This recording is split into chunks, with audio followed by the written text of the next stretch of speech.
Me robaron 3 millones de mi colchón, pero no imaginaron que haría esto. Tengo 73 años y nunca pensé que mis propias manos temblarían de esta manera. No de miedo, sino de una rabia tan profunda que me quema las entrañas cada vez que recuerdo esa mañana del 15 de marzo. Esa mañana que cambió todo. Esa mañana en que descubrí que los últimos 40 años de mi vida habían sido una mentira construida sobre la traición de mi propia sangre. Pero para que entiendan la magnitud de lo que me hicieron, tengo que contarles cómo llegué a tener 3 millones de pesos escondidos en un colchón, porque no fue suerte, no fue herencia, no fue nada fácil, fue una vida entera de sacrificios que ustedes no pueden ni imaginar. Empecé a ahorrar cuando tenía 28 años, recién casado con Rosa. Mi primer trabajo era en una fábrica textil donde ganaba una miseria, pero Rosa trabajaba limpiando casas de familias ricas. Cada noche, al llegar a casa, vaciábamos nuestros bolsillos sobre la mesa de la cocina. Contábamos cada moneda, cada billete arrugado, lo que necesitábamos para comer y pagar el alquiler de nuestro cuartito. Lo apartábamos. El resto, por poco que fuera, iba al colchón. Recuerdo perfectamente el primer billete que escondí. Era un billete de 5 pesos, sucio y gastado. Rosa me miró con esos ojos brillantes que tenía cuando éramos jóvenes y me dijo: «Roberto, este va a ser el principio de nuestra libertad». Tenía razón, aunque ninguno de los dos imaginaba que esa libertad nos costaría tanto. Durante 40 años, Rosa y yo vivimos como pobres para morir como ricos. Comíamos frijoles y arroz cuando otros comían carne. Remendábamos la ropa hasta que quedaba irreconocible. Caminábamos kilómetros para no gastar en transporte. Nos privábamos de todo lo que no fuera absolutamente esencial. Cuando nació Carlos, nuestro primer hijo, pensé que tendríamos que parar de ahorrar. Pero Rosa era más fuerte que yo. Ahora más que nunca, me decía mientras amamantaba a nuestro bebé con un vestido que tenía más remiendos que tela original: «Este niño va a tener lo que nosotros nunca tuvimos». Y así siguió cuando nació Patricia 3 años después. 2 bocas más que alimentar, pero Rosa encontraba maneras imposibles de estirar cada peso. Hacía sopa de huesos que le regalaba el carnicero. Plantaba verduras en macetas porque no teníamos patio. Cosía ropa nueva con retazos que conseguía en las casas donde trabajaba. Yo, mientras tanto, buscaba trabajos extra cada fin de semana. Cargaba camiones en el mercado. Pintaba casas, reparaba lo que fuera. Mis manos se llenaron de callos y cicatrices. Mi espalda se jorobó de tanto cargar peso, pero cada peso extra iba directo al colchón. Los sábados por la noche eran sagrados en nuestra casa. Después de que los niños se durmieran, Rosa y yo contábamos el dinero de la semana. Veíamos crecer nuestro pequeño tesoro peso por peso. No era solo dinero lo que guardábamos. Eran sueños, era esperanza, era la certeza de que nuestros hijos tendrían un futuro mejor. Cuando Carlos cumplió 15 años, necesitaba zapatos nuevos para el colegio. Los suyos estaban completamente rotos, y me partía el corazón verlo caminar con cartones dentro para tapar los agujeros. Esa noche, por primera vez en 10 años, saqué dinero del colchón. Rosa lloró, no de tristeza, sino de orgullo. «Para esto lo guardamos», me dijo, «para que nuestros hijos no pasen las necesidades que nosotros pasamos». Pero al día siguiente, trabajé doble turno para reponer hasta el último peso que habíamos gastado. Así fueron 40 años. 40 años de madrugar antes del amanecer, de acostarse cuando ya no quedaban fuerzas ni para rezar. 40 años de decir no a cada gusto, a cada capricho, a cada cosa que nos hubiera hecho la vida un poco más fácil.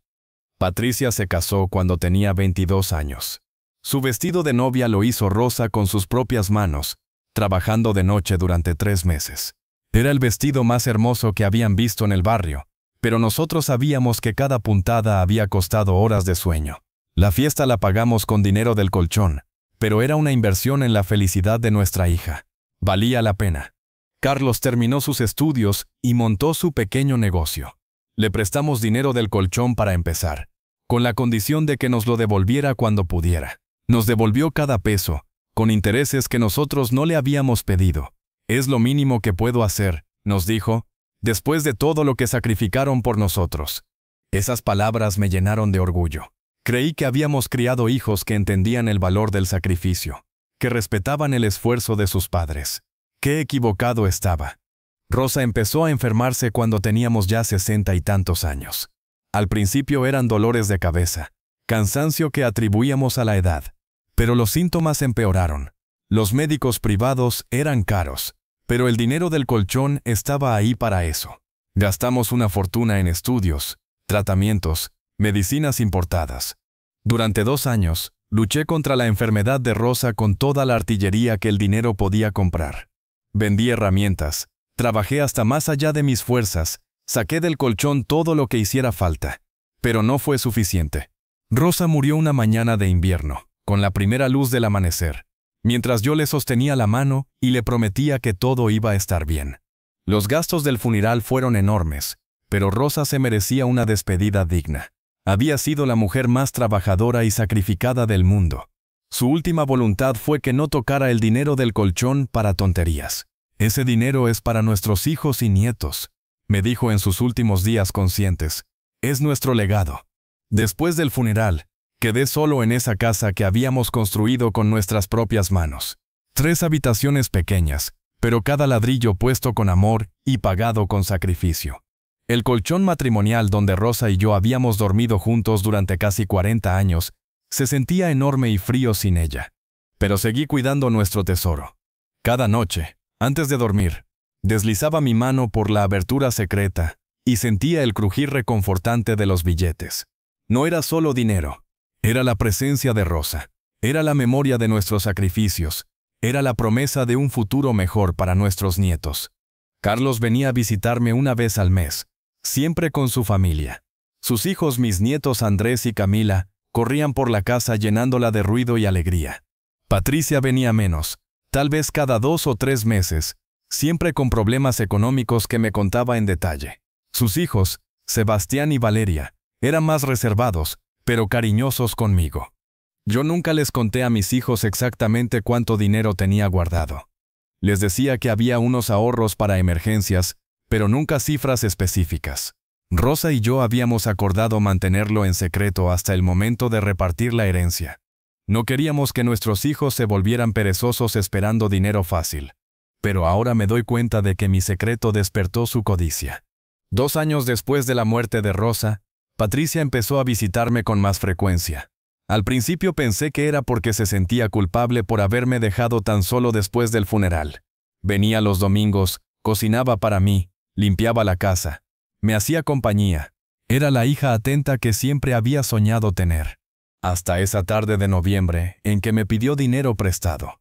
«Papá», me dijo mientras tomábamos café en la cocina, «Sebastián necesita una operación. No es grave, pero es urgente, y la obra social no la cubre completamente. ¿Podrías prestarme 50,000 pesos?» Era mucho dinero, pero era mi nieto. Claro que lo ayudaría. Fui al banco al día siguiente y saqué el dinero de mi cuenta. Patricia lloró de agradecimiento cuando se lo di. 3 meses después, me enteré por la vecina, doña Carmen, que había visto a Sebastián jugando fútbol en el parque. Ninguna operación, ningún problema de salud. Patricia me había mentido descaradamente para sacarme dinero. Cuando la confronté, se puso a llorar y me confesó que había usado el dinero para pagar deudas urgentes. No sabía cómo decirte la verdad, sollozaba. Tenía miedo de que pensaras mal de mí. La perdoné. Era mi hija. Había cometido un error, pero me había devuelto el dinero trabajando horas extra durante meses. Pensé que había aprendido la lección. ¡Qué ingenuo fui! Después de ese incidente, noté que Patricia prestaba mucha atención a los detalles de mi casa cuando venía a visitarme. Preguntaba por mi rutina, por mis horarios, por mis hábitos. «Quiero asegurarme de que estés bien, papá», decía. «A tu edad viviendo solo, uno nunca sabe qué puede pasar». También noté que hacía muchas preguntas sobre mis finanzas. Si tenía suficiente dinero para vivir, si había pensado en mudarse a un lugar más pequeño, si había hecho testamento. «Es importante tener todo en orden», insistía. Carlos, por su parte, había empezado a sugerir que pusiera mi dinero en el banco. «Papá, en esta época ya no es seguro tener efectivo en casa. Los ladrones están muy audaces. Sería mejor que tuvieras todo en cuentas bancarias». Yo les decía que mis ahorros no eran tantos, que tenía lo justo para vivir, pero veía cómo se miraban entre ellos cuando creían que no los estaba viendo. Había algo en sus ojos que no me gustaba. Una ansiedad, una urgencia que no entendía. La última vez que Patricia vino a visitarme antes del robo fue un domingo de febrero. Había traído empanadas que había hecho ella misma, mis favoritas. Comimos en el patio. Hablamos de los nietos, de sus trabajos, de la vida en general. Todo parecía normal. Pero después del almuerzo, Patricia dijo que se sentía mal del estómago y pidió ir al baño. Estuvo ahí mucho tiempo, inusualmente mucho. Cuando salió, tenía los ojos rojos y parecía nerviosa. Creo que algo me cayó mal, me dijo. Mejor me voy a casa a descansar. Se fue más temprano de lo habitual, y esa noche me quedé con una sensación extraña, como si algo hubiera cambiado, aunque no sabía qué. Ahora sé que ese día Patricia hizo una copia de mi llave. Ese día selló mi destino. Pero volvamos a esa mañana del 15 de marzo que cambió mi vida para siempre. Me desperté como siempre, a las 6:30. El ritual de cada día. Café negro, 2 tostadas con un poco de manteca. Revisar las plantas del patio que Rosa había cuidado con tanto amor. Todo normal, todo en su lugar. Pero cuando regresé al dormitorio para hacer la cama, algo estaba diferente. El colchón se veía extraño. Más plano de un lado, como si le hubieran quitado peso. Mi corazón empezó a latir más rápido. Mis manos corrieron hacia la abertura secreta con una desesperación que nunca había sentido. Mis dedos buscaron el crujir familiar de los billetes, el volumen reconfortante de 40 años de ahorros. Encontraron el vacío. Un hueco frío y silencioso donde durante 4 décadas había guardado mis sueños, mis sacrificios, el futuro de mis nietos. Todo había desaparecido. Me desplomé en el suelo. Literalmente. Mis piernas no pudieron sostenerme y caí como un saco de papas sobre las baldosas frías del dormitorio. El impacto me lastimó la cadera. Pero el dolor físico no era nada comparado con lo que sentía en el pecho. 3 millones de pesos. 40 años de levantarme antes del amanecer. 40 años de comer frijoles para poder ahorrar 5 pesos más. 40 años de remendarme la ropa hasta que quedaba irreconocible. Todo desaparecido. Lloré como no había llorado desde el funeral de Rosa. Lloré por los años perdidos, por los sacrificios en vano, por la vejez que se me presentaba sin el colchón de seguridad que había construido peso a peso. Pero después del shock inicial, vino algo peor. La comprensión. Mientras yacía ahí en el suelo, con la cara pegada a las baldosas que Rosa había elegido cuando construimos la casa, mi mente comenzó a procesar los detalles que había pasado por alto. La puerta principal no había sido forzada. Las cerraduras estaban intactas, sin rayones ni señales de manipulación. Las ventanas tampoco habían sido tocadas. Los pasadores internos seguían en su lugar. Las cortinas no estaban movidas. Recorrí toda la casa buscando señales del robo. El televisor viejo pero funcional seguía en su lugar. La radio antigua que había sido de mi padre estaba donde siempre. Las pocas joyas de Rosa, guardadas en el joyero sobre la cómoda, brillaban intactas bajo la luz de la mañana. No faltaba nada más, solo el dinero del colchón. Solo eso que nadie podía saber que existía, excepto alguien que hubiera estado buscando específicamente ahí. Alguien que sabía exactamente dónde buscar. La realización me golpeó como un puñetazo en el estómago. No había sido un robo común. No había sido casualidad. Alguien conocía mi secreto. Sabía de la existencia de ese dinero. Sabía exactamente dónde encontrarlo. Llamé a la policía, aunque una parte de mí ya sabía que sería inútil.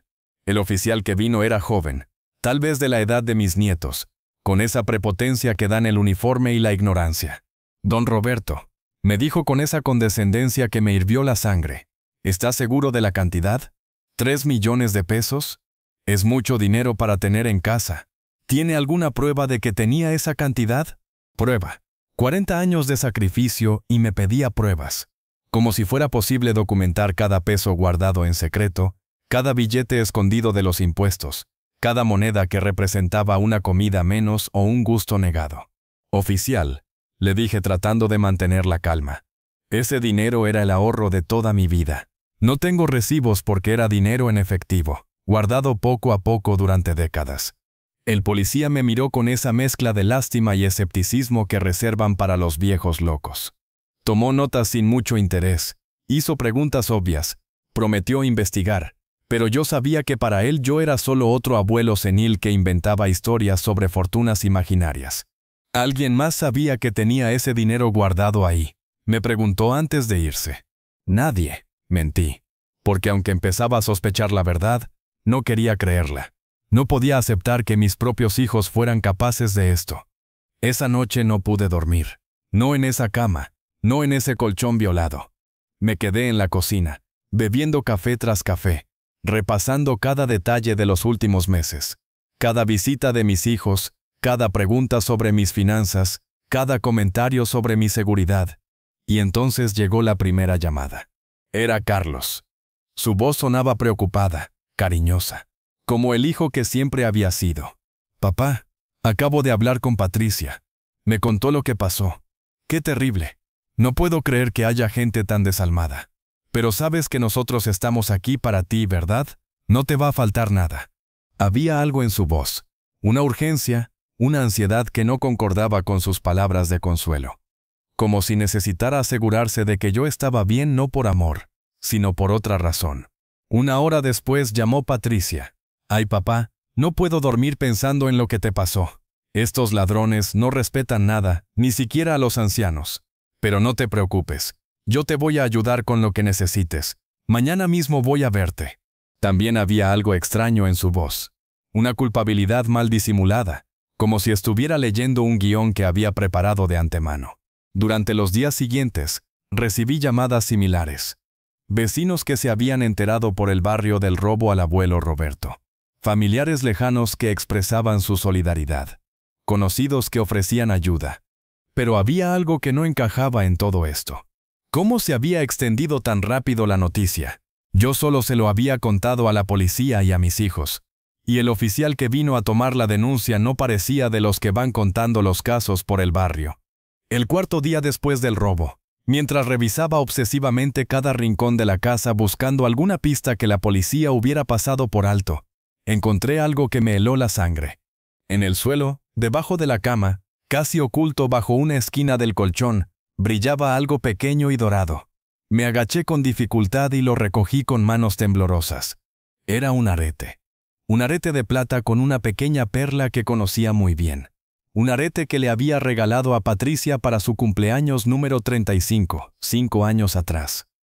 Lo había comprado con dinero extra que había ganado pintando una casa durante un fin de semana. Rosa había elegido el diseño. Yo había pagado las cuotas durante 3 meses. Patricia siempre decía que ese arete era demasiado elegante para el día a día. Solo se lo ponía en ocasiones especiales, bodas, cumpleaños importantes, navidades. No era algo que usara para visitas casuales a la casa de su padre. Pero ese domingo de febrero, cuando había venido con las empanadas, cuando había estado tanto tiempo en el baño, cuando había salido con los ojos rojos diciendo que se sentía mal, ese día había usado los aretes elegantes. Ahora sabía por qué. Mis manos temblaron mientras sostenía la pequeña joya. No era solo un arete. Era la prueba de la traición más dolorosa de mi vida. Mi propia hija había estado en mi dormitorio ese domingo. No en el baño como había dicho. Había estado ahí, estudiando el colchón, planificando el robo que consumaría una semana después. Recordé cada detalle de esa visita con una claridad que me torturó durante horas. Patricia había llegado más temprano de lo habitual. Había traído empanadas, pero cuando las probé, estaban demasiado saladas. No era el estilo de cocina de Patricia. Era como si las hubiera hecho apurada, sin cuidado, solo como excusa para la visita. Durante el almuerzo, había hecho muchas preguntas sobre mi rutina. ¿A qué hora me acostaba? Si tomaba alguna medicina para dormir. Si escuchaba ruidos durante la noche.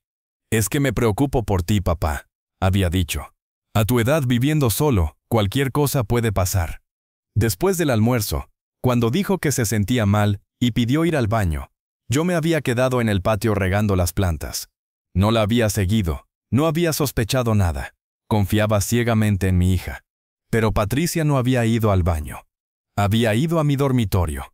Había estudiado el colchón, había encontrado la abertura secreta. Había confirmado la existencia del dinero que sospechaba desde hacía tiempo. Y en su nerviosismo, había perdido el arete. Cuando salió con los ojos rojos, no era por problemas estomacales. Era por la magnitud de lo que acababa de descubrir y lo que estaba planeando hacer. Esa noche, con el arete en mi mano, lloré otra vez, pero esta vez no era por el dinero perdido. Era por la hija que creía conocer y que resultó ser una extraña capaz de traicionar a su propio padre. Pero las revelaciones no habían terminado. Al día siguiente, decidí hacer algo que jamás pensé que tendría que hacer: investigar a mis propios hijos. Contraté a un detective privado, un hombre de mediana edad llamado Martínez que había trabajado para la policía antes de independizarse. Le conté toda la verdad: el dinero del colchón, el arete de Patricia, mis sospechas sobre la familia. Le pagué con lo poco que me quedaba en la cuenta del banco, y le pedí que averiguara todo lo que pudiera sobre los movimientos de mis hijos en las últimas semanas. «Don Roberto», me dijo Martínez con una seriedad que me impresionó, «voy a ser honesto con usted. Los casos de robos familiares son los más dolorosos, pero también los más fáciles de resolver. La gente que roba a su propia familia siempre comete errores porque cree que no va a ser descubierta». Lo que descubrimos en las siguientes 2 semanas no solo confirmó mis peores sospechas, sino que las superó con una crueldad que no creía posible. Patricia no había actuado sola.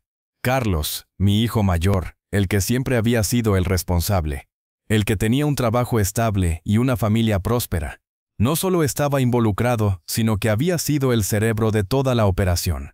Según las investigaciones de Martínez, Carlos había estado presionando a Patricia durante más de 1 año para que hiciera algo con respecto a mi dinero. La había convencido de que yo era un viejo testarudo que se iba a morir con esa fortuna pudriéndose en el colchón, mientras ellos luchaban con deudas y problemas económicos. «Ese dinero nos pertenece por derecho», le había dicho Carlos a Patricia en una conversación telefónica que Martínez logró interceptar. «Es nuestra herencia adelantada. Papá no lo necesita realmente, viviendo solo en esa casa. Nosotros tenemos familias que mantener, gastos reales, necesidades urgentes». Pero la parte más retorcida era que Carlos había manipulado a Patricia, aprovechándose de su carácter más débil y su situación económica más precaria. Él se mantenía limpio, por si algo salía mal, mientras presionaba a su hermana para que fuera quien ejecutara el plan. «Si algo sale mal», le había dicho en otra conversación grabada, «tú solo dices que fue idea tuya, que yo no sabía nada. Yo tengo mucho más que perder que tú». El plan había sido meticulosamente calculado. Patricia había hecho la copia de mi llave durante esa visita de febrero, usando un kit que Carlos le había conseguido. Habían esperado varias semanas para ejecutar el robo, estudiando mis horarios, mis hábitos, mi rutina de sueño. La noche del robo, Patricia había entrado a mi casa a las 3 de la madrugada, cuando mis pastillas para dormir me tenían en el sueño más profundo. Había ido directo al dormitorio. Había sacado todo el dinero del colchón con la eficiencia de quien sabía exactamente qué buscar, y se había ido sin dejar rastros. O eso creía ella. Martínez me mostró fotos tomadas por cámaras de seguridad de casas vecinas que mostraban a Patricia entrando y saliendo de mi casa esa noche. Llevaba ropa oscura, guantes, y una mochila que salió notablemente más abultada de lo que había entrado. El dinero había sido dividido inmediatamente entre los 2 hermanos. Patricia había usado su parte para pagar deudas urgentes con prestamistas informales que la tenían amenazada. Carlos había invertido su porción en ampliar su negocio, comprando maquinaria nueva que había estado necesitando durante meses. Ambos habían actuado rápidamente para que el dinero desapareciera en transacciones legítimas antes de que alguien pudiera rastrearlo. Patricia había pagado todo en efectivo. Carlos había estructurado sus compras como si fueran financiadas con ganancias de su negocio. Cuando Martínez me mostró todas las pruebas, las fotos, los documentos, las transcripciones de conversaciones interceptadas, los registros de transacciones, sentí que mi corazón se partía en pedazos más pequeños de los que ya estaba. No era solo por el dinero, era por la traición, por descubrir que los hijos que había criado con tanto amor, a los que había sacrificado todo, eran capaces de planificar fríamente la destrucción de su propio padre. Pero si ellos creían que iba a quedarme de brazos cruzados, si pensaban que este viejo iba a morir en silencio tragándose la humillación, estaban muy equivocados. Yo también sabía cómo planear. Y mi plan iba a ser mucho más cruel que el de ellos. Lo primero que hice fue cambiar mi testamento, en secreto sin decirle a nadie. Fui al abogado de la familia y modifiqué completamente la distribución de mis bienes. La casa, que valía aproximadamente 2 millones de pesos, ya no sería para mis hijos, sería para mis nietos, pero con una condición muy específica. Solo podrían reclamarla cuando cumplieran 25 años, y únicamente si sus padres habían sido procesados judicialmente por el robo de mis ahorros y habían cumplido al menos 2 años de cárcel. Don Roberto, me dijo el abogado, un hombre mayor que conocía a la familia desde hacía décadas. ¿Estás seguro de esta decisión? Es muy específica. Muy seguro, le respondí. Mis hijos van a pagar por lo que hicieron, y mis nietos van a saber exactamente por qué sus padres perdieron su herencia. El segundo paso de mi venganza era más elaborado. Comencé a actuar como el abuelo devastado que mis hijos esperaban ver. Los llamé llorando, les conté lo mal que estaba pasando sin mis ahorros, lo asustado que me sentía durmiendo solo en esa casa después del robo. No puedo dormir, le dije a Carlos por teléfono, dejando que mi voz temblara de forma convincente. Cada ruido me despierta. Tengo miedo de que vuelvan los ladrones. Papá, me respondió con esa voz cariñosa que ahora sabía que era falsa. No te preocupes, vamos a cuidarte. Patricia y yo vamos a turnarnos para acompañarte hasta que te sientas mejor. Les pedí ayuda económica, que vinieran a visitarme más seguido, que me acompañaran porque me sentía muy vulnerable. Interpreté el papel del viejo indefenso con una perfección que me hubiera dado vergüenza en otras circunstancias. Ellos respondieron exactamente como esperaba. Vinieron más seguido, me consolaron con palabras que ahora sabía que eran huecas, me trajeron algunos víveres, me dieron pequeñas cantidades de dinero, para que no me faltara nada. Era grotesco ver cómo me consolaban por el robo que ellos mismos habían cometido. Ver cómo Patricia me abrazaba y me decía, «No te preocupes, papá, todo va a estar bien», cuando ella misma había estado en mi dormitorio esa madrugada robándome los ahorros de toda la vida. Carlos incluso me ofreció instalar una alarma nueva en la casa para que me sintiera más seguro. La ironía era tan amarga que me daban ganas de vomitar. «Gracias, hijo», le dije, «pero ya no tengo nada de valor que robar». Los ladrones se llevaron todo lo que importaba. «No digas eso, papá», me respondió con una actuación que merecía un premio. «Lo importante es que estés bien. El dinero se puede recuperar». Patricia, por su parte, había desarrollado una culpabilidad patológica que se manifestaba en visitas excesivamente frecuentes. Venía cada 2 días, siempre con alguna excusa, traerme comida, limpiar la casa, hacerme compañía. Pero yo veía cómo evitaba mirar hacia el dormitorio, cómo se ponía nerviosa cuando pasábamos cerca de la cama donde había cometido su traición.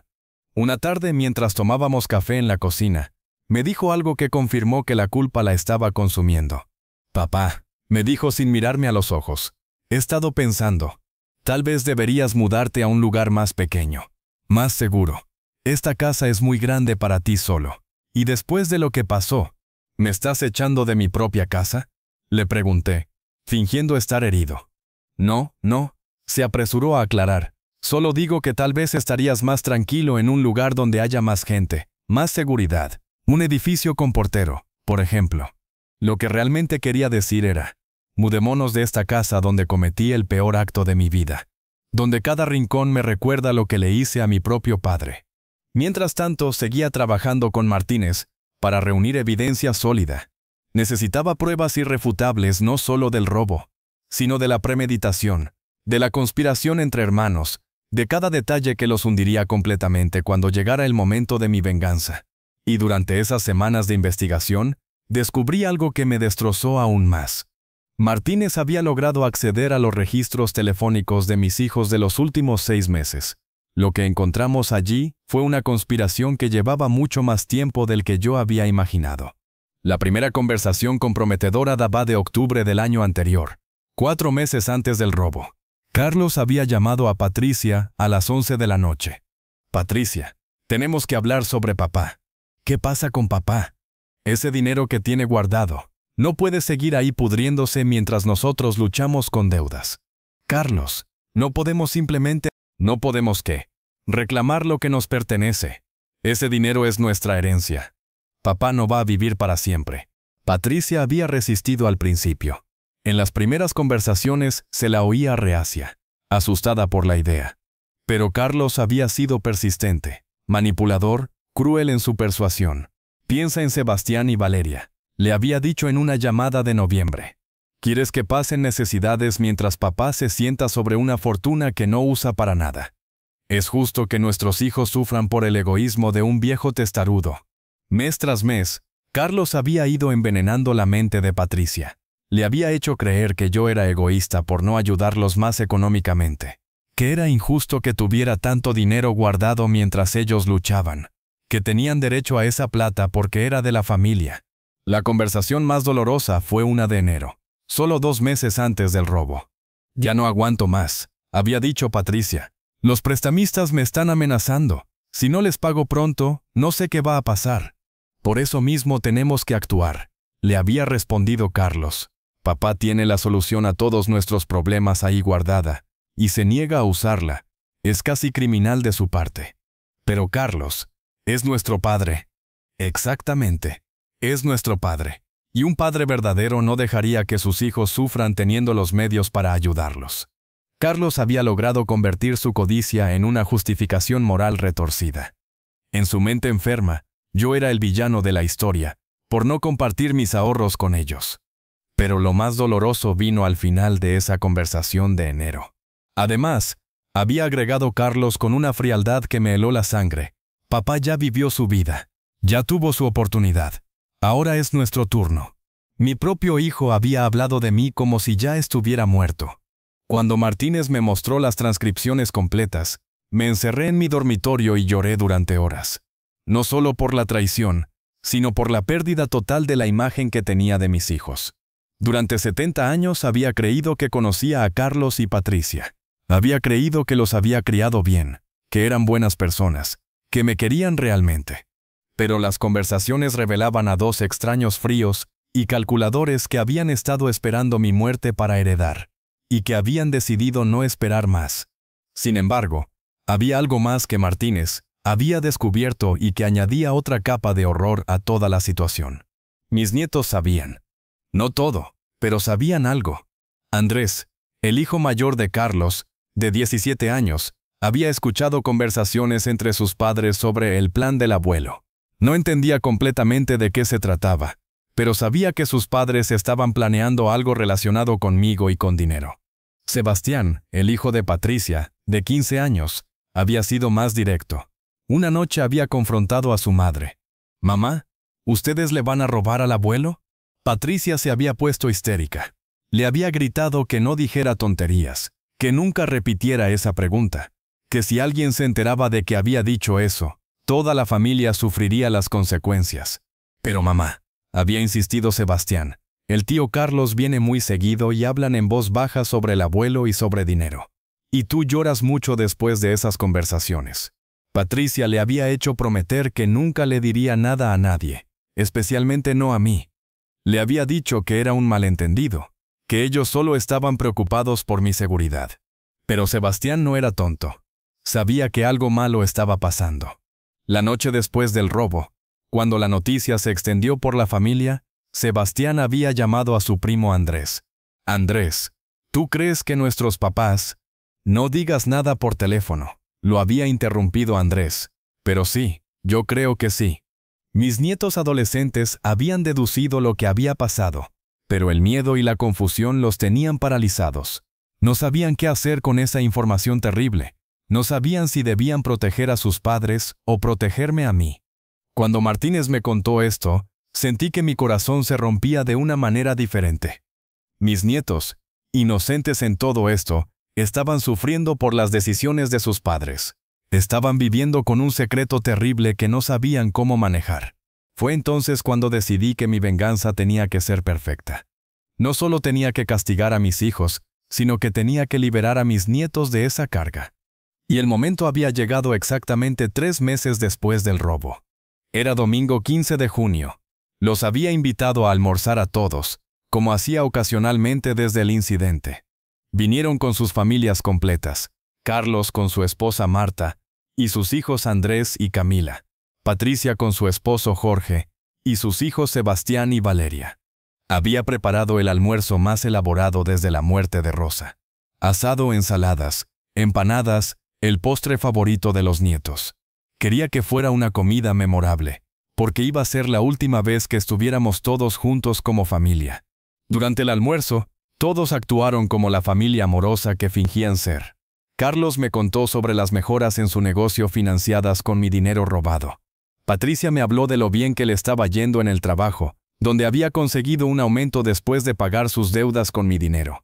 Sus esposos participaban de la conversación sin saber que estaban comiendo en la mesa de un crimen. Pero yo notaba cómo mis nietos me miraban. Había algo en sus ojos, una tristeza, una culpabilidad que no les correspondía. Andrés apenas había tocado la comida. Sebastián parecía al borde de las lágrimas cada vez que me dirigía la palabra. Después del postre, cuando estábamos tomando café, hice mi actuación final como abuelo devastado. Quiero contarles algo, dije con voz temblorosa, dejando que las lágrimas se acumularan en mis ojos. He estado pensando mucho estos últimos meses, desde el robo. He estado evaluando mi vida, mis prioridades, lo que realmente importa. Todos me escuchaban con atención.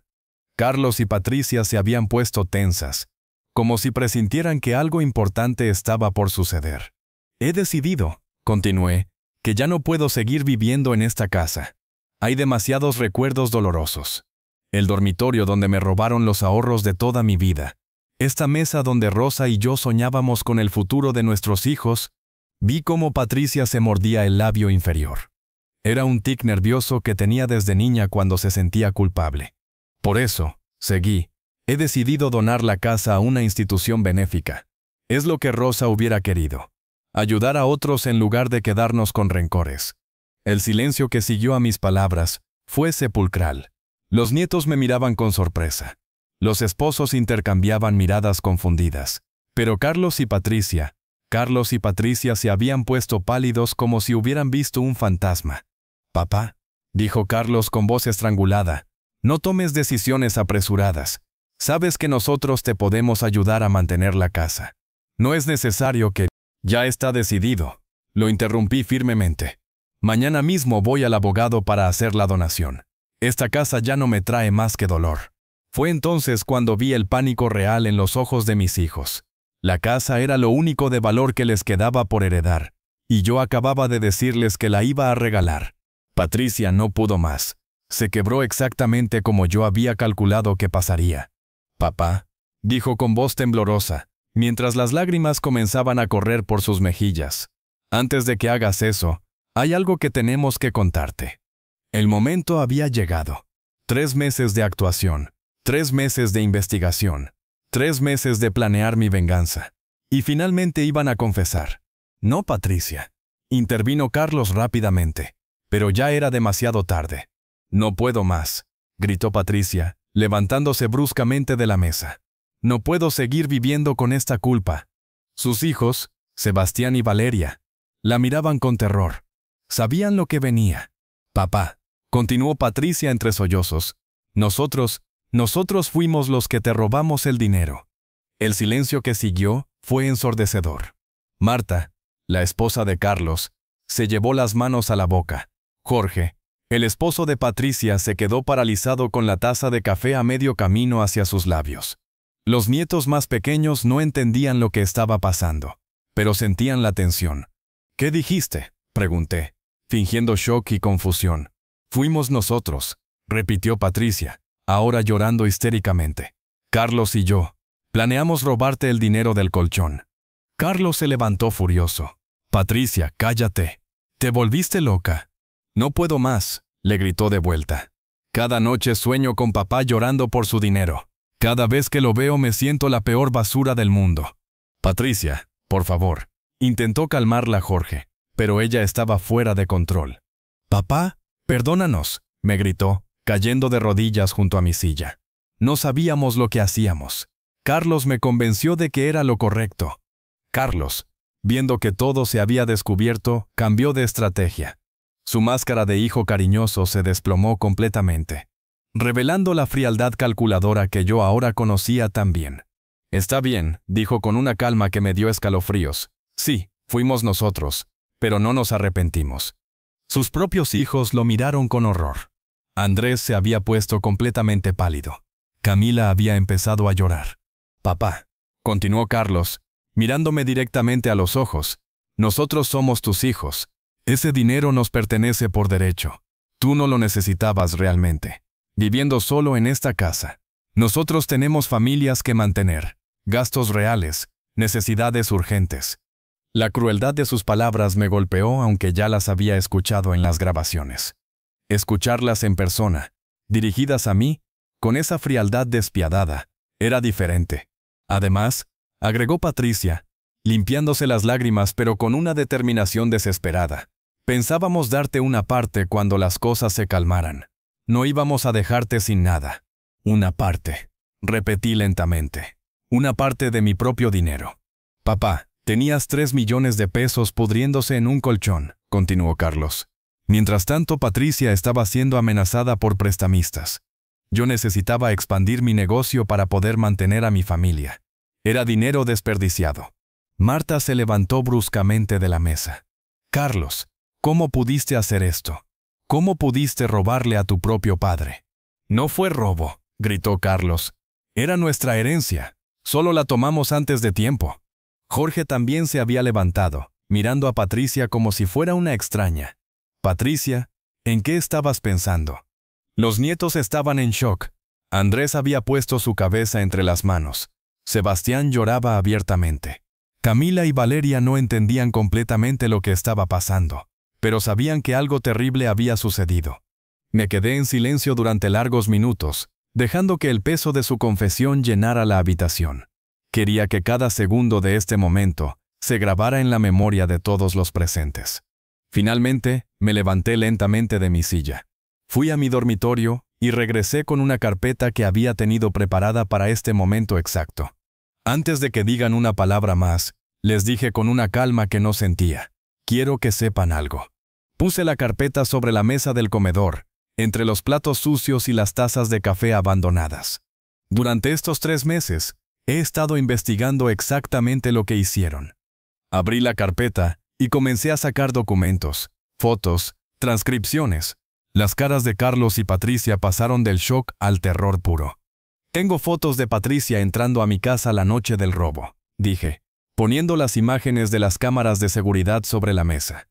Tengo registro de todas las transacciones que hicieron con el dinero robado. Saqué los estados de cuenta bancarios, los comprobantes de compra de la maquinaria de Carlos, los recibos de los pagos de Patricia a los prestamistas. Tengo grabaciones de conversaciones telefónicas, donde planificaban cómo repartirse mis ahorros durante meses. Las transcripciones de las llamadas interceptadas cayeron sobre la mesa como bombas. Patricia se desmayó. Literalmente se desplomó de la silla y Jorge tuvo que sostenerla. Carlos se había quedado paralizado, con la cara completamente blanca. Y sobre todo, continué, tengo esto. Saqué el arete de Patricia y lo puse en el centro de la mesa, sobre las fotografías y documentos que evidenciaban su traición. Tu arete, Patricia. Lo perdiste la noche que entraste a mi dormitorio para estudiar el colchón y planificar el robo. Patricia había vuelto en sí, pero ahora lloraba con una desesperación que daba lástima. Papá, por favor, cállense los dos. Les grité con una furia que llevaba meses conteniendo. Ahora van a escuchar ustedes. El silencio que siguió fue absoluto. Incluso los nietos más pequeños dejaron de moverse. Van a escuchar exactamente lo que va a pasar, continué. Mañana a primera hora, van a ir juntos a la comisaría, y se van a entregar. Van a confesar completamente lo que hicieron, y van a devolver hasta el último peso de lo que me robaron. Papá, trató de interrumpir Carlos, pero lo silencié con una mirada que podría haber matado. Si no lo hacen, seguí, yo voy a presentar toda esta evidencia al fiscal. Y no solo van a ir presos por robo, sino por asociación ilícita y premeditación. Y con todas estas pruebas, van a recibir la pena máxima. Patricia sollozaba incontrolablemente. Papá, somos tu familia. Mi familia murió con Rosa.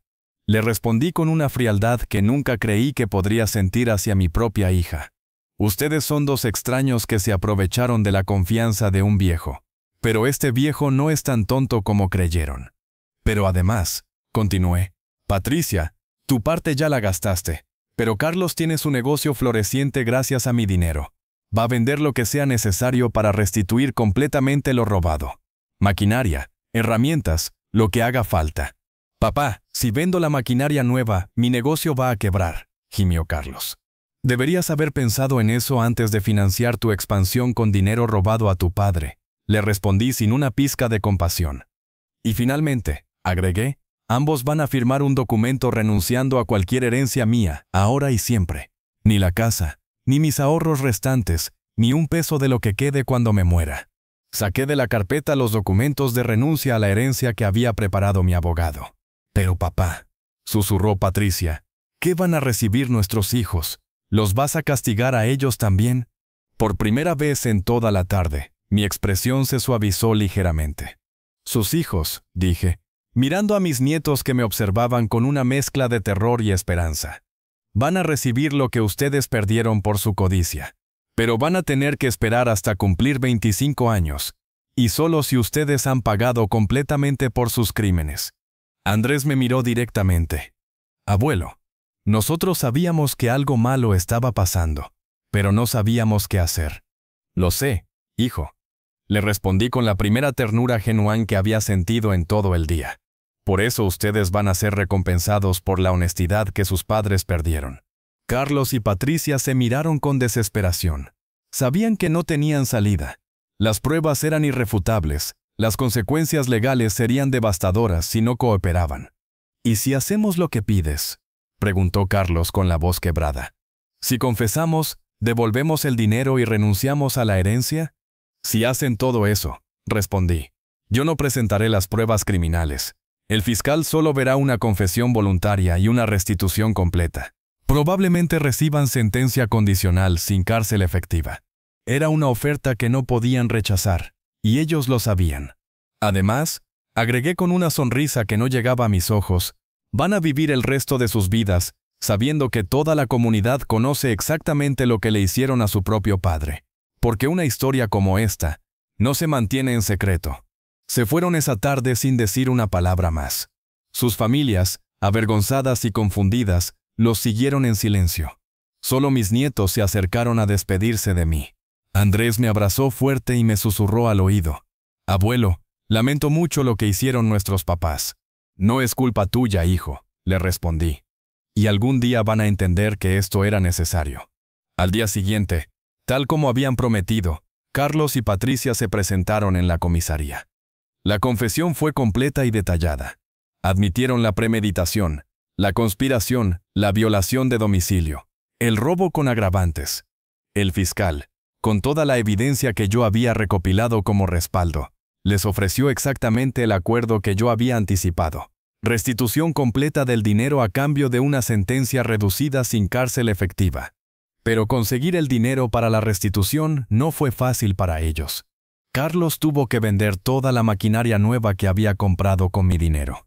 Su negocio, que había estado prosperando, se redujo a la mitad de su capacidad anterior.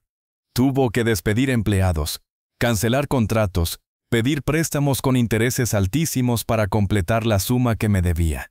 Patricia tuvo que trabajar doble turno, tomar trabajos de fin de semana, pedir dinero prestado a familiares que la miraban con desconfianza después de enterarse de lo que había hecho. La humillación de tener que explicar por qué necesitaba el dinero fue casi tan dolorosa como el trabajo extra. Tardaron 8 meses, pero finalmente recuperé cada peso. 3 millones exactos, con intereses que el fiscal había ordenado. Pero el dinero fue solo una parte de mi venganza. La verdadera justicia vino después, y fue más devastadora de lo que jamás había imaginado. Porque en un barrio pequeño como el nuestro, donde todos se conocen desde hace generaciones, es imposible mantener en secreto que tus propios hijos te robaron los ahorros de toda la vida. La historia se extendió como fuego incontrolable. En el mercado, las señoras dejaban de hablar cuando Patricia aparecía. En la iglesia, la gente se cambiaba de banco cuando Carlos entraba. En las reuniones de padres del colegio, otros padres evitaban acercarse a Jorge y Marta. Los comentarios eran crueles y despiadados. ¿Viste que los hijos de Roberto le robaron todo lo que había ahorrado en su vida? ¿Qué clase de persona roba a su propio padre? Pobres los nietos, qué vergüenza deben sentir. Yo no podría ni mirar a mis hijos a la cara después de algo así. La vergüenza social fue devastadora. Carlos perdió varios clientes importantes de su negocio cuando se enteraron de lo que había hecho.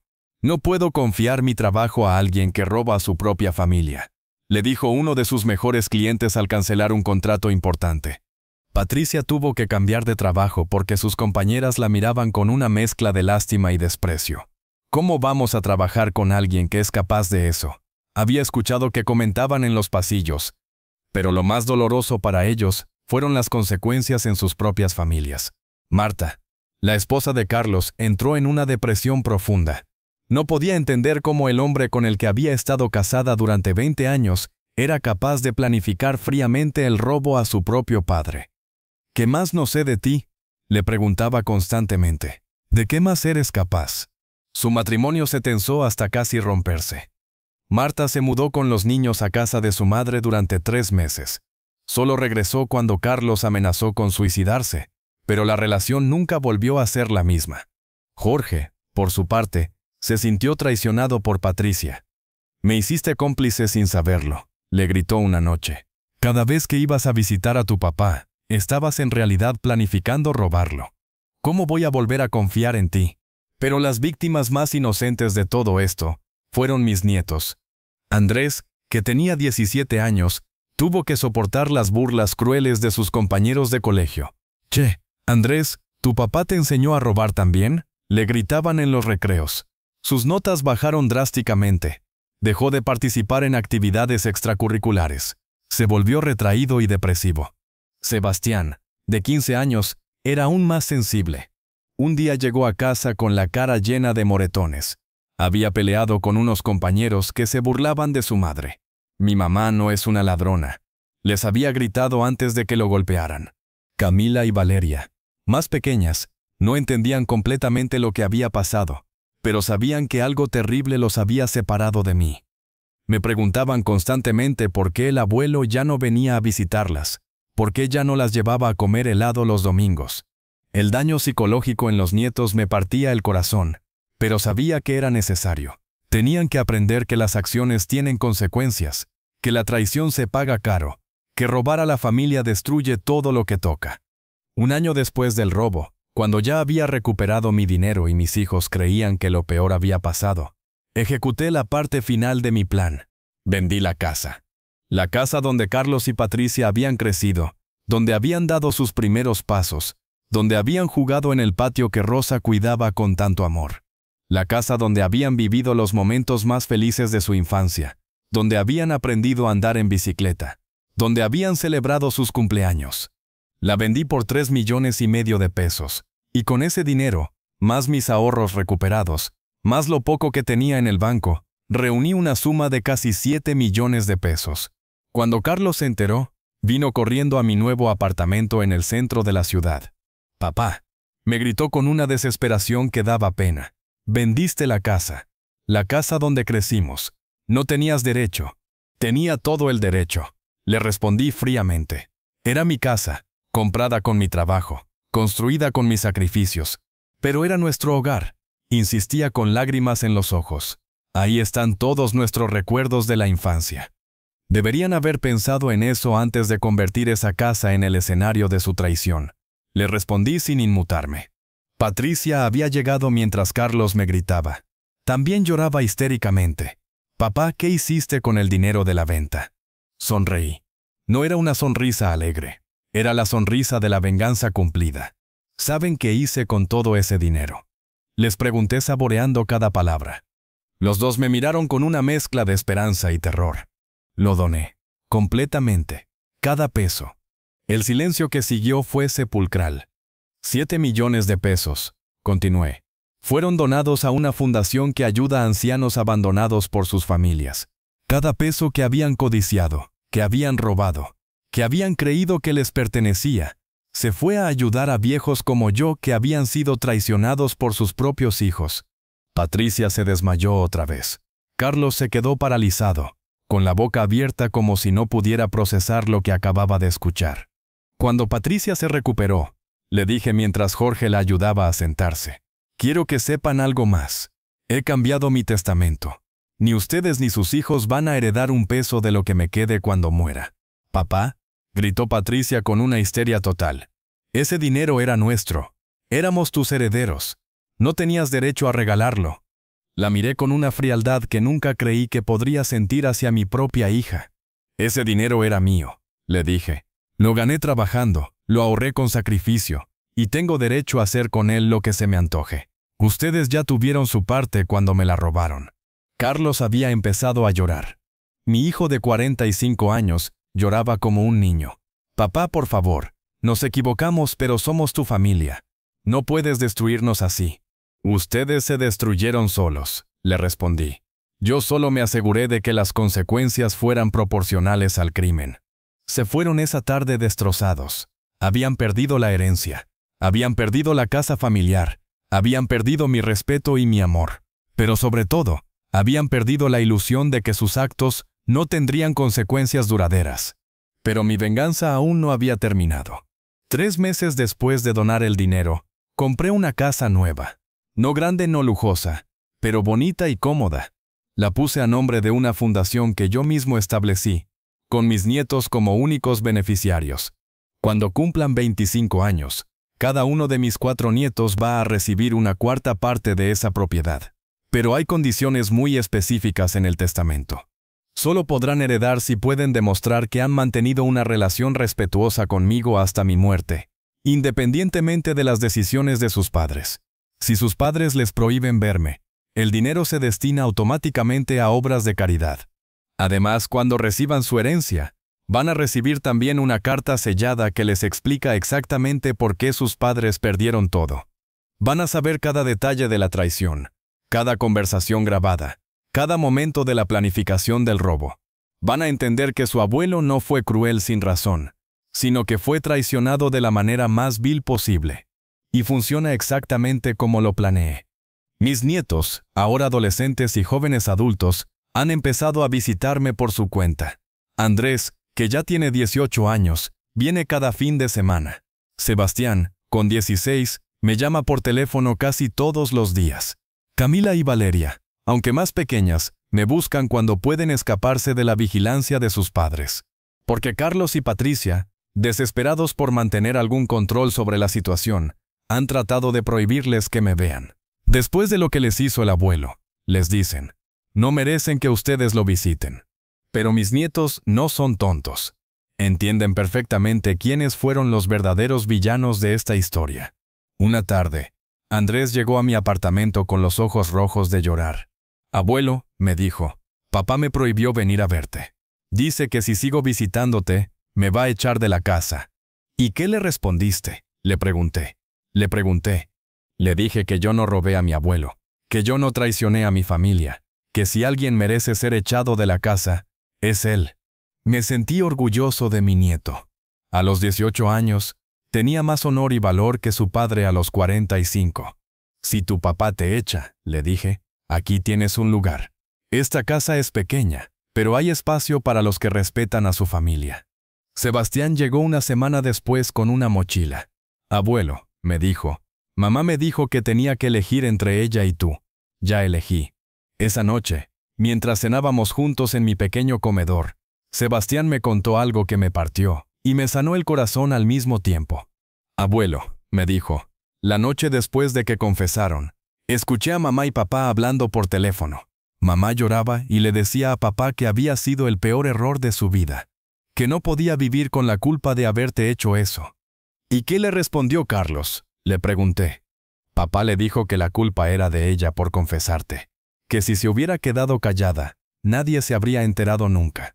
La frialdad de Carlos seguía sorprendiéndome, incluso después de todo lo que había descubierto. Pero mamá le gritó algo que nunca voy a olvidar, continuó Sebastián. Le dijo Carlos, nosotros destruimos al hombre que más nos amaba en el mundo. Lo robamos, lo traicionamos, lo humillamos. Y en lugar de arrepentirte, te enojas porque nos descubrieron. ¿Qué clase de monstruo eres? Patricia había encontrado su conciencia demasiado tarde, pero al menos la había encontrado. ¿Sabes qué más me dijo mamá esa noche? Siguió Sebastián.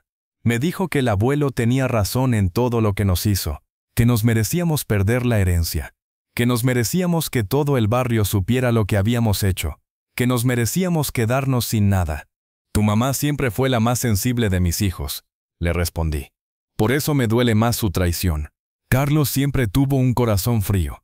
Pero Patricia sabía lo que estaba haciendo, y lo hizo igual. Ahora, 2 años después del robo, vivo en un apartamento pequeño pero cómodo en el centro de la ciudad. Tengo lo suficiente para vivir dignamente el resto de mis días. No soy rico, pero tampoco soy pobre.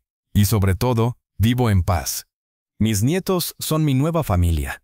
Andrés está estudiando ingeniería y trabaja de noche para pagarse los estudios. Sebastián es el mejor alumno de su clase y sueña con ser abogado. Para defender a los abuelos como tú, me dice. Camila y Valeria. Cuando pueden visitarme, llenan mi casa de risas y alegría. Los fines de semana cocinamos juntos. Les enseño las recetas que Rosa me enseñó a mí. Les cuento historias de cuando su abuela y yo éramos jóvenes, de cómo construimos nuestra vida peso a peso, sacrificio a sacrificio. Y también les enseño la lección más importante de todas, que la familia se construye con respeto, no con sangre. Que la confianza, una vez rota, es imposible de reparar. Que las acciones tienen consecuencias que duran toda la vida. ¿Saben cuál es la parte más irónica de toda esta historia? Patricia ha intentado suicidarse 2 veces.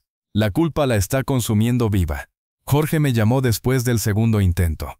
Don Roberto, me dijo con voz quebrada, Patricia está destruida. No puede vivir con lo que le hizo. No hay manera de que usted la perdone. Jorge, le respondí. Hay crímenes que se perdonan y traiciones que no se olvidan.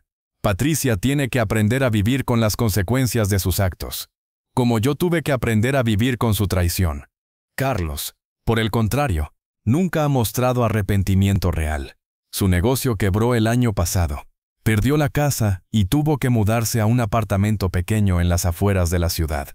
Marta finalmente se divorció de él y se llevó a los niños. La última vez que lo vi, me encontré con él en el banco. Se veía envejecido, derrotado, con esa mirada vacía de quien ha perdido todo por su propia codicia. Papá, me dijo, ¿algún día vas a poder perdonarnos? Carlos, le respondí mirándolo directamente a los ojos, el perdón es para quienes se arrepienten realmente. Tú solo lamentas haber sido descubierto.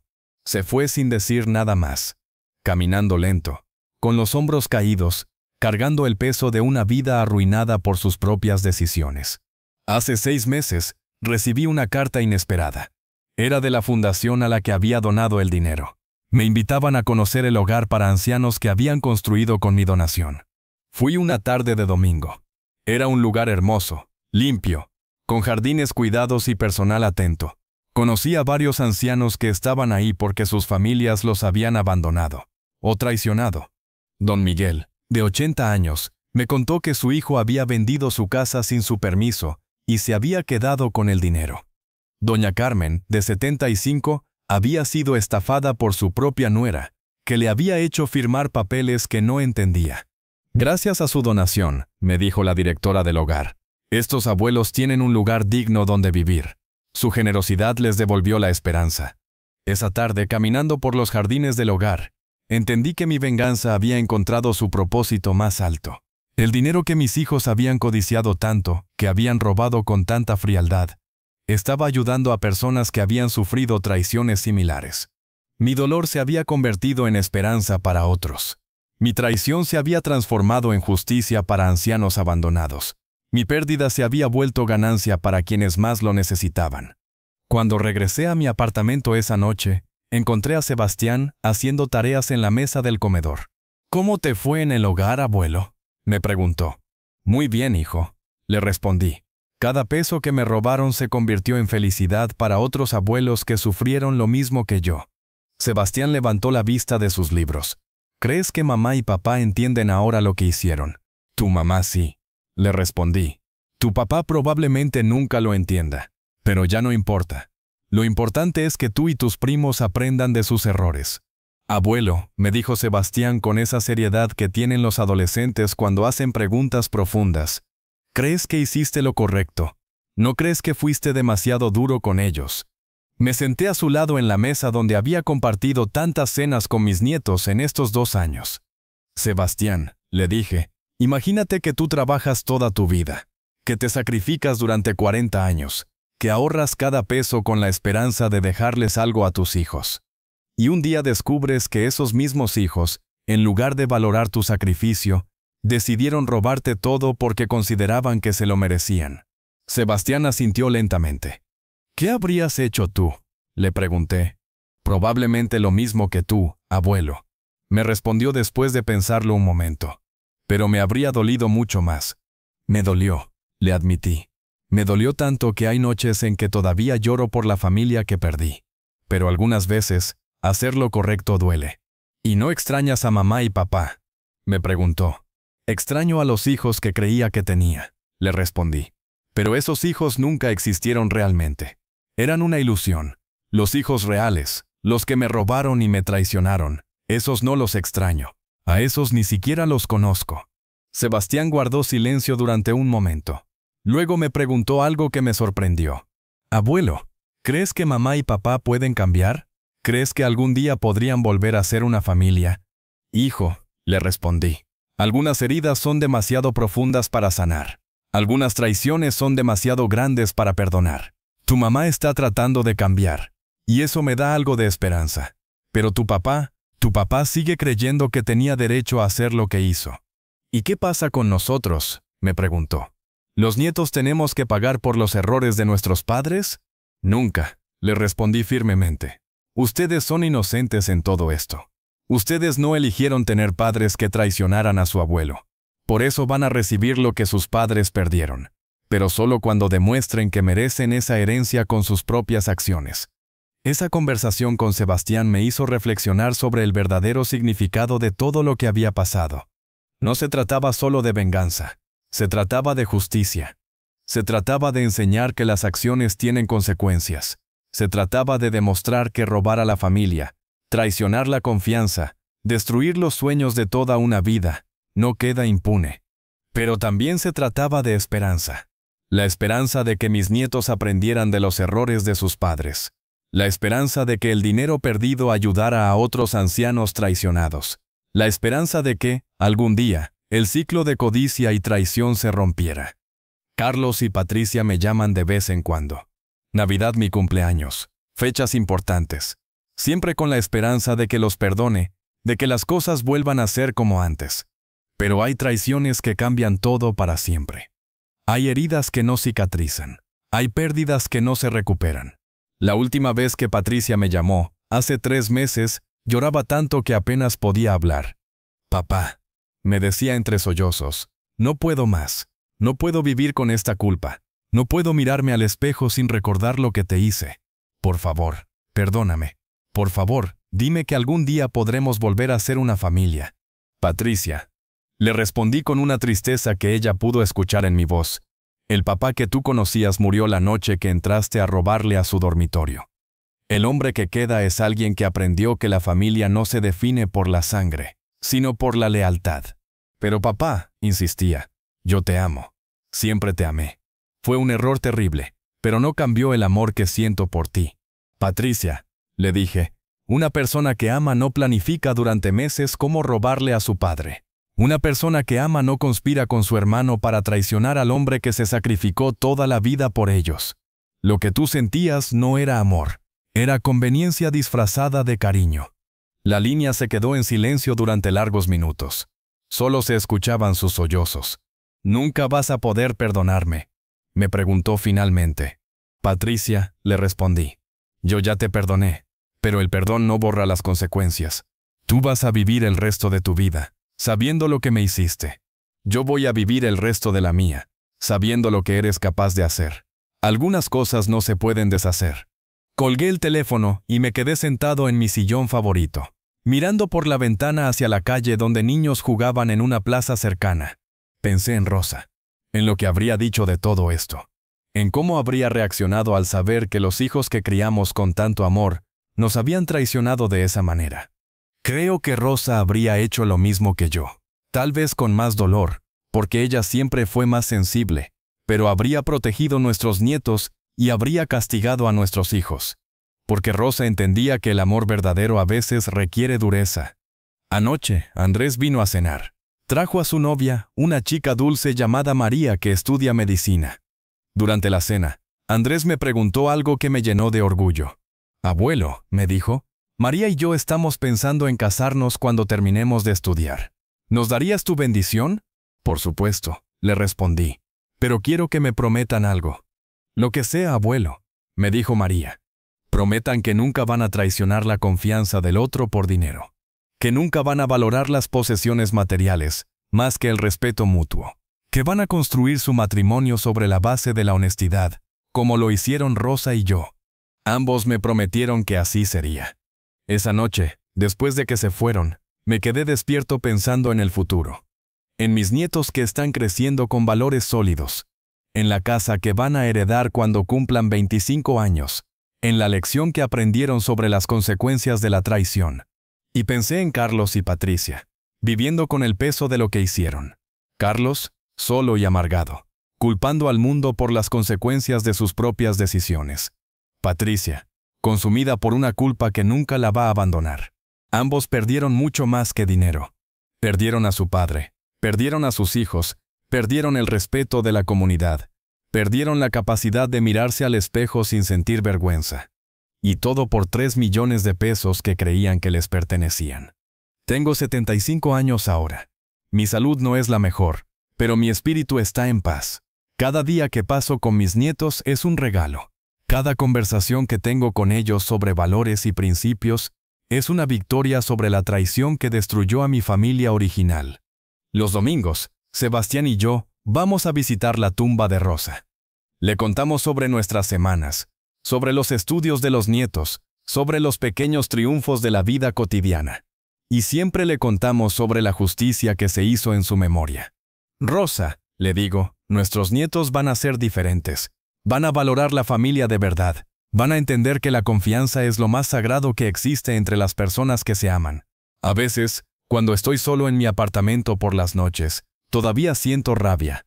Rabia por los 40 años de sacrificio que fueron despreciados. Rabia por la traición de mis propios hijos. Rabia por tener que vivir mis últimos años sin la familia que creía que tenía. Pero también siento satisfacción. Satisfacción porque la justicia se cumplió. Porque el dinero robado ayudó a otros ancianos traicionados. Porque mis nietos aprendieron la lección más importante de sus vidas. Porque las consecuencias fueron proporcionales al crimen. Me robaron 3 millones de pesos de mi colchón, pero no imaginaron que haría esto. Les haría pagar con mucho más que dinero. Les costó su dignidad, su reputación, sus relaciones familiares, y finalmente toda posibilidad de heredar algo de mí.